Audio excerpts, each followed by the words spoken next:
저 숙녀분께 한 잔 이렇게 하면서 주잖아요. 네네. 얼굴이 차은우라면 그럼 하셔도 돼요. 걱정을 많이 하시는 것 같아요. 직업상 여자가 많을 거다. 처음에는 현자 타임을 진짜 많이 이겼겠죠. 실력은 3, 4천 원이면서 왜 10,000원 받고 팔아 막 이런 얘기도. 전역하자마자 일주일 쉬고 바로 들어와서 일하고 있습니다. 몇 년 사이인지 다 맞추실 수 있나요?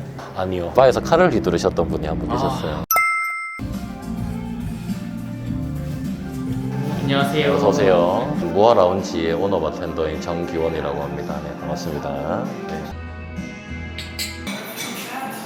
그럼 보통 식사는 언제 어떻게 좀 하세요? 저는 일할 때 밥을 먹으면 둔해지는 편이라서 저는 보통 일 끝나고 두 끼도 잘 안 드시겠네요. 한 끼? 네, 보통 저는 한 끼를 먹죠. 한 끼를 좀 많이 드실 텐데. 그래서 덩치가 빠지지 않는 이제 조금 어느 정도 대화를 하다 보면은 뭐 그 사람의 말투라든지 혹은 제스처라든지 저분은 어떤 맛이나 어떤 향이나 색깔이 어울릴까라는 걸 판단을 해보고 그게 어느 정도 적중률이 있던가요? 저는 실패해 본 적이 잘 없습니다. 네. 저희도 굉장히 전화가 많이 오는데 뒤에 바라는 단어가 붙냐 안 붙냐인 것 같아요. 그 BAR. 그렇죠. 네네. 전문적인 걸 가지고 하려고 한다고 하면 브랜드 네임만 딱 붙어 있는 느낌이죠. 아가씨 바 혹은 토킹이라고 하는 곳은 네임 뒤에 바가 항상 붙어 있더라고요. 제가 원래 그 손님으로 네. 이전에 있던 가게에 갔는데 반해가지고 이제 이쪽으로 오게 됐거든요.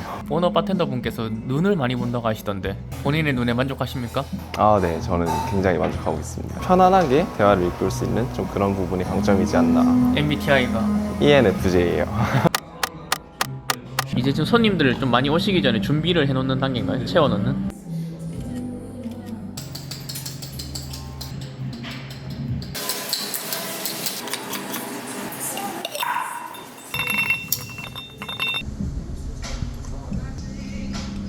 돼 있는 얼음 말고 깎아서 쓰는 이유가 있을까요? 이 얼음 같은 경우는 얼음 전문 업체에서 콩으로 얼린 걸 재단해서 받는 거거든요. 아무래도 빙질 자체가 좀 달라요. 그건 좀 퍼포먼스이긴 사실 해요. 직접 깎아 드리는 약간 이런 정성 같은 걸 좀 저는 좀 좋게 보는 편이라서 이런 건 따로 배우시는 건가요? 아니면 스스로 연마하는? 처음에는 영상을 보면서 독학을 했는데 포스트잇에다가 원을 그린 다음에 내가 찍었을 때 그 원을 벗어나지 않는 상태까지 연습을 하고 원의 크기를 줄여가는 거죠. 그 되게 무거운 철이에요. 찔리면 아야 하고 빠지는 게 아니라 뚫릴 수도 있는.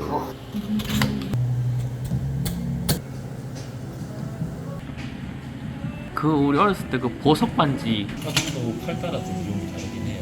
바텐더로서 제일 좀 뿌듯할 때 리오더라고 하죠. 재주문. 요거 마신 거 똑같은 거 하나 더 주세요가 사실 제일 영광스러운 주문이기는 해요. 그거만큼 맛있는 게 없어요라고 하면 기분이 좋으면서 한편으로는 아쉬울 때도 있어요. 애들이 자기 꽃가옷 사고 새 신발 사면 자랑을 하잖아요. 그러니까 사실 그 마음이 아직까지 똑같아요. 칵테일 개발했는데 한번 먹어봐요. 돈 안 내도 되니까 먹어보라고. 솔직하게 눈 감고 먹으면 몇 년 사이인지 다 맞추실 수 있나요?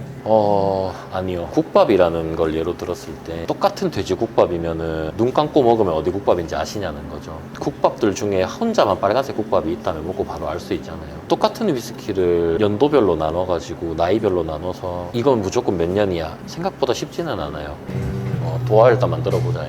중간에 넣고 그렇지. 중심축 확인 잘하고.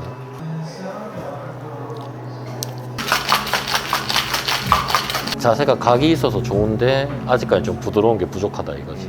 흔듦의 각을 전체적으로 위로 들어줄 필요는 있다는 거예요. 꺼지는 게 아니라 여기서 밀어준 거에 가깝다고. 밀어준 거에 쳐서 혹시 맛이 좀 다른가요? 어때요? 23살 한승우라고 합니다. 기원 대표님이 저 군대 갈 때까지 계속 얘기도 하시고 술도 사주시면서 저를 챙겨주셨는데 전역할 때쯤 다 될 때 제가 지원을 해서 들어오게 되었습니다. 그럼 일하신 지 얼마나 되신 거죠? 한 8일 됐습니다. 전역하자마자 일주일 쉬고 바로 들어와서 일하고 있습니다. 해병대에 나왔습니다. 약간 연예인 누구 닮았다는 소리 안 들어요? 느낌 들었었는데 띄워줄 때 빨리 대세요 누군지. 김우빈 그쵸. 저희는 지향하고 있는 게 전부 다 할 수 있게. 그 친구들이 일련의 과정들을 모른다면 둘 중에 하나라고 생각을 해요. 고충을 모르는 사장이 되거나 아는 직원한테 잡아먹히는 사장이 되거나 우리 저희 직원들은 다 할 수 있어야 돼요. 바텐더가 요리를 해야 되냐? 저는 당연히 라고 생각해요. 쉽게 말하면 일단 이쪽 공유 정도는 해요. 이거 재료 이렇게 들어가. 이 비율로 들어가. 사실 똑같은 레시피를 저도 똑같이 못 만들어요. 여기 바 인테리어가 다른 데보다 좀 약간 고급진 것 같은데 어때요? 네. 많이 고급스럽죠. 혹시 좀 비용이 좀 많이 들어갔나요? 네. 비용을 디자이너를 섭외해가지고 저희가 처음에 이 인테리어 막 디자인을 다 했어요. 다른 데서 이렇게 쓰기에는 이 업체에 디자인 해준 겁니다가 돼버리니까 딴 데서 쓰기가 힘들죠, 아무래도. 아, 그거 생각났습니다. 드라마 같은 데 보면은 저 숙녀분께 한 잔 이렇게 하면서 주잖아요. 네네. 그 실제로도 그런 사람 있어요? 아, 하지 마세요. 있긴 있죠. 네. 근데 얼굴이 차은우라면 그럼 하셔도 돼요. 차은우라면 사실 물을 줘도 사귈 수 있을 것 같은 느낌이 나가지고 너무 식상하잖아요, 사실은. 바텐더를 통해서 이렇게 된다면 차라리 이제 매너라도 있다 이거죠. 뭐 물론 저도 잘생긴 얼굴이 아니기 때문에 광역딜일 수도 있지만 얼굴로 먹고 살 수 없다면 매너라도 쫓아야. 출강도 나가시는데 가면 혹시 어떤 거 주로 좀 가르치시는지? 대학생들 같은 경우는 진로 관련된 거겠죠. 뭐 바텐더로 취업을 어떻게 할 거냐. 고등학생들 같은 경우는 직업 체험. 분구청에 강의를 가면은 대부분 원데이 클래스가 많아요. 11년차 바텐더시잖아요. 네네. 요즘 바텐더들을 보면서 라떼는 하시는 게 좀 있으신지? 저는 자신 있게 잘 꼰대라고 말할 수 있는 사람인데 저희 직원들 제일 많이 하는 얘기인데 너희가 보상 없는 노력은 안 하면서 왜 노력 없는 보상을 바라냐. 누군가를 따라잡으려면 이 정도의 간극을 좁히려면 얘가 달리고 쉬는 시간에 저는 달려야지 따라잡을 수 있는 거잖아요. 그런 목표치가 정확하게 있고 따라잡으려고 하는 움직임이 있었으면 좋겠다라는 생각을 많이 해요. 인터뷰를 처음은 아닌데 항상 그 질문이 있더라고요. 그분한테 정말 죄송하지만 아니, 그건 잘못한 거니까. 네, 바에서 칼을 휘두르셨던 분이 한 분 계셨어요. 이거 알려주면 안 되는데. 이거 알려주면 왜 빠져나갈 구멍이 없거든요, 사실. 애덤 스미스의 보이지 않는 손 약간 이렇게 이제 약간 해서 이제 카톡을 하죠. 직원한테 전화 걸어라. 죄송해요. 제가 전화 줘가지고. 약간. 저 같은 경우는 되게 조용한 성격인 것 같지만 저는 안에 흑염룡이 많이 있는 사람이라서 손님 둘을 붙이죠, 이렇게. 물론 반반이긴 해요. 괜찮아요. 저분 오면 얘기할게요라든지 아니면 그래도 돼요 이렇게 물어보시는데 그래도 돼요 하면은 바로 그냥 일단은 답은 되게 간단하게 할 수 있을 것 같아요. 다툴 사람이 없고요. 연애할 사람이 없어서 이제 다툴 일이 없어요. 걱정을 많이 하시는 것 같아요. 직업상 여자가 많을 거다. 플레이보이일 거다. 여자 손님이 많은 거지 여자가 많은 건 아니거든요. 저는 반 고자로 살아라라고 얘기를. 원래 별로 관심이 없으신 거예요? 전 여자가 엄청 좋아하죠. 근데 이게 일이니까 이성이 많겠구나라는 이유 때문에 많이 싸웠어요. 결국에는 그럼 너가 와서 내가 일하는 일터를 오픈부터 마감까지 다 있어 보라고. 근데 하루 지나면 얘기해요. 이제 알겠으니까 나 믿을게. 플레이보이도죠.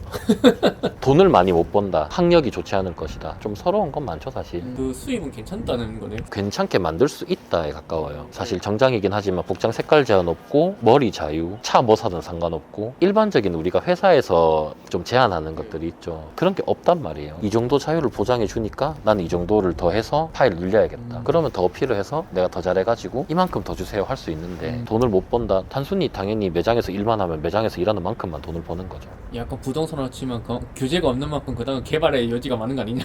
그럼요. 맞아요. 좋은 비유신 것 같아요. 개발 얼마나 해서 얼만큼 더 해서 나갈 수 있는 길이 있는 직업인데 왜 안 하냐는 거죠. 돈을 많이 못 버는 직업은 확실히 아닌 것 같아요. 갈 길 없어서 했을 것이다도 되게 많기는 해요. 그래서 제 밑에서 누군가 일을 했을 때 그들의 부모님께서 굉장히 저를 안 좋게 보시는 경우가 많았어요. 저를 믿고 따라와주는 친구들에 대한 부정수표도 있어야겠더라고요. 그래서 강의 같은 걸 하면서 밤에 일만 한 사람이 아니라 대학생들한테도 강의를 할 수 있고 재능 기부라고 표창을 받기도 하고 뭐 이런 행동들을 하게 되더라는 거죠. 어른들이 봤을 때 저 청년은 건실하게 살고 있구나 이런 걸 만들게 되는 거죠. 인식을 깨고 싶으니까. 그래서 소리 있으시기도 하잖아요. 그죠? 전화 몇 번 하면 여자 몇 명 보고 그렇죠. 약간 그럴 것 같고 다 그렇진 않다는 거죠. 이것에 진중해지고 싶은 거죠. 이 직업에 대해서. 오너 바텐더로서 제일 처음 바를 운영하셨을 때 좀 어떠셨어요? 처음에는 현자 타임을 진짜 많이 겪었죠. 듣는 말이 다 똑같았어요. 어디 가면 제 뿌리 없는 나무 크기도 전에 썩을 거야. 뭐 대놓고 그냥 너 3개월 안에 그만둘 거임. 실력은 3-4천 원이면서 왜 10,000원 받고 팔아 막 이런 얘기도 그냥 버텼던 것 같아요. 현자 타임을 크게 겪고 나서 막 인정이라는 걸 해주기 시작을 하셨고 후배 바텐더들한테 좀 조언을 한마디 해주신다면? 잠을 2시간 덜 잔다고 죽진 않기 때문에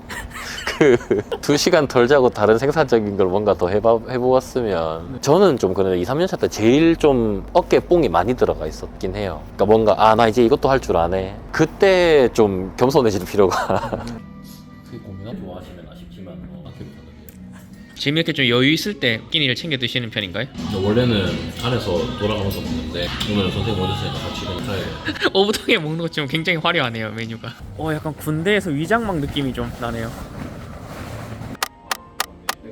지금 이 복장으로 퇴근하시는 건가요? 네, 퇴근도 이 목장으로 이게 와서 갈아입는 게 더 힘들어요. 퇴근하고 지금부터가 어떻게 보면 제 개인 시간이잖아요. 뭐 24시간 카페 가기도 하고 서류 작업 같은 거 하기도 하고. 직업병 같은 게 있다면 어떤 게 좀 있을까요? 팔목이나 팔꿈치, 어깨는 거의 고질병이긴 해요. 사실 아무리 몸을 잘 쓰고 분배를 잘 하더라도 오래 쓰면 당연히 내구성이라는 게 있기 때문에 구두를 신고 거의 10시간 넘게 서 있는 직업이다 보니까 그나마 저는 발이 편한 걸 신는데도 처음에는 뭐 족저근막염이나 하지정맥 같은 이런 거에 대한 위험에서 벗어나긴 어렵더라고요. 뭐 저랑 동갑이시잖아요. 네네. 이 바텐더라는 일이 중년이나 노후까지 좀 봤을 때도 좀 괜찮은 직업이신 것 같은. 아무래도 몸을 쓰는 일이라 뭐 늦게까지 나이가 많아서까지 할 수 있을까에 대한 고민 저도 많이 하거든요. 뭔가 다른 파이프라인을 좀 만드는 것 같아요. 제가 하고 있는 강의 쪽이라든지 좀 컨설팅이라든지 부가적인 수익을 낼 수 있는 것들을 많이 보는 것 같아요. 우아 라운지에 와야 되는 이유는 뭘까요? 일단은 조금 느낌이 다른 친절인 것 같아요. 저도 많은 직원들을 채용해서 같이 일을 해보고 지금 직원들과 합을 맞추고 있는데 이 서비스에 진심인 직원들인 것 같아요. 회사 분위기도 그렇고 인간으로서 이 사람을 존중하고 대접한다. 그리고 직원들도 인간으로서 대접해주고 싶다. 저희 매장에 오시는 분들도 약간 그런 에너지를 같이 가져가셨으면 하는 바람이 있는 거죠. 한 번도 안 오신 분은 지금 많아요. 오픈한 지 얼마 안 됐기 때문에. 근데 한 번만 오시는 분은 확실히 없어요. 저는 그게 이유라고 생각해요. 오늘 하루 고생 많으셨습니다. 네네, 고생 많으셨습니다. 역시 파이팅! 네.